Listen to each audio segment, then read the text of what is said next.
First, Kavanaugh, Democrats, and dinosaurs. That's the focus of tonight's angle.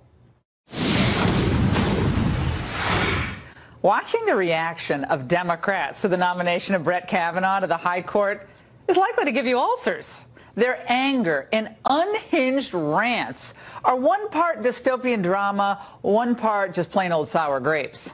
Kavanaugh, a federal judge who's occupied the bench for over a dozen years and written hundreds of decisions, is a man who is really scary because he coaches his daughter's basketball team and volunteers in soup kitchens. Well, he's now being derided as a total monster because of how he might rule on abortion, Obamacare, and gun rights. Actress Julianne Moore tweeted, "Please, we must send the Senate a clear message. This country cannot afford a justice on the Supreme Court who is likely to support the gun lobby's extreme, absolutist interpretation of the Second Amendment." Message your senators now. Alyssa Milano, still ticked that Trump's the boss, tweeted, "Brett Kavanaugh is on just one case attacked women's rights, health care, and immigration. He's the trifecta of terrible, and he must never sit on the Supreme Court." But it was This Is Us director Ken Olin who tweeted my favorite and arguably the most ignorant comment of the night. At least he admits his ignorance, writing, "I don't know what kind of judge Brett Kavanaugh is, but he and all of the other white and in many cases old folks at the event look so out of date, so out of sync with what the world is becoming, what the world needs to become. At last gasp of the way life was in the past, sad for us." Well, so this Is Us director believes that old white people are apparently not us. Okay, well, we're glad we got that straight. Well, Hollywood is not the only community reeling from the Kavanaugh nomination. The shock could be seen on the faces and heard in the voices of the left-wing establishment. Now, don't tell Ken Olin, but many of the liberals you're about to see are, in fact, white and in many cases old. President Trump, with the nomination of Judge Kavanaugh, has fulfilled or is fulfilling two of his campaign promises. First, to undo women's reproductive freedom. Second, to undo ACA. And so I will oppose him with everything I've got. He very well could be the deciding vote in whether or not a criminal prosecution against the president goes forward. But this is a president right now who hears the hoofbeats of an investigation that is bearing down on him. And to avoid a constitutional crisis, we cannot let this confirmation process go forward. Did Elizabeth Warren say hoofbeats? Well, the last time I saw this many dinosaurs on fire, Chris Pratt was running from them. Well, voters may soon be doing the same. You got to watch these people. They're totally nuts. But did you hear what Cory Booker said there? "We cannot let this confirmation process go forward." Do you remember any conservative talking in those terms when Barack Obama nominated Elena Kagan or, for that matter, Sonia Sotomayor to the Supreme Court? The answer is no. So go ahead, critique a nominee's legal reasoning. That's fine. Question his or her view of the Constitution. Totally fine. But to adopt an Antifa-like resistance that seeks to block the process at all costs or weaponize it is just absurd. The truth is, for all the histrionics, Brett Kavanaugh would have been a natural choice for pretty much any Republican president.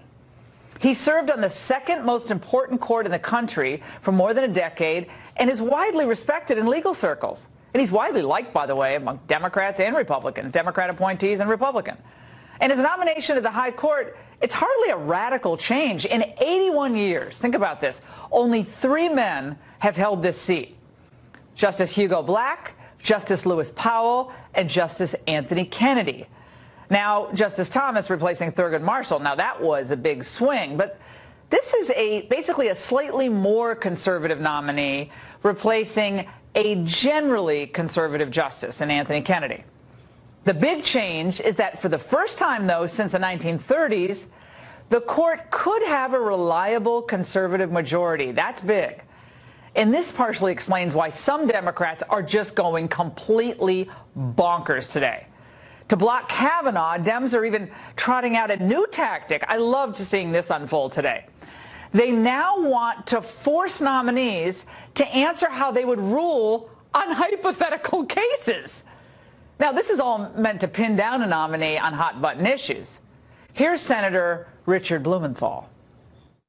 You know, we have heard these phony platitudes again and again and again. We heard them from Neil Gorsuch. We heard them from now Chief Justice Roberts. These evasive, canned, rehearsed answers are absolutely meaningless. No more business as usual. No more deferential or courteous acceptance of these phony platitudes. A man who knows something about platitudes. Well, Chuck Schumer's head seems to be in the same place. Here he is on the Senate floor from yesterday. President Trump will only select a nominee who will undermine protection for Americans with pre-existing conditions, give greater weight to corporate interests, and vote to overturn Roe v. Wade. The next nominee has an obligation, a serious and solemn obligation, to share their personal views on these legal issues. So now an impartial jurist is expected to prejudice his opinions and forecast his views during the confirmation process? Only a year ago, Schumer was singing a much different tune. You can't ask a judge who's nominated for or a potential judge who's nominated for a judgeship about a specific case that might come before them. Okay, so what's changed? Well, probably this. A new Axios poll of registered voters showing Democrats losing 3 Senate seats while picking up 2 currently held by Republicans. What's the translation? The Democrats will still be in the minority. That's when Chuck's glasses fall right off the bridge of his nose. Now, in the meantime, they'll do whatever they can to try to turn out their base. They're desperate to do that. So the Senate seems to be slipping away. So even if it means slashing away at perfectly competent, very accomplished Supreme Court pick like Brett Kavanaugh, creating this viral drama from the hearing room, they're going to do whatever they can. But my sense is when the dust settles, these dinosaurs will be presiding over a fallen kingdom all of their own. And that's the angle.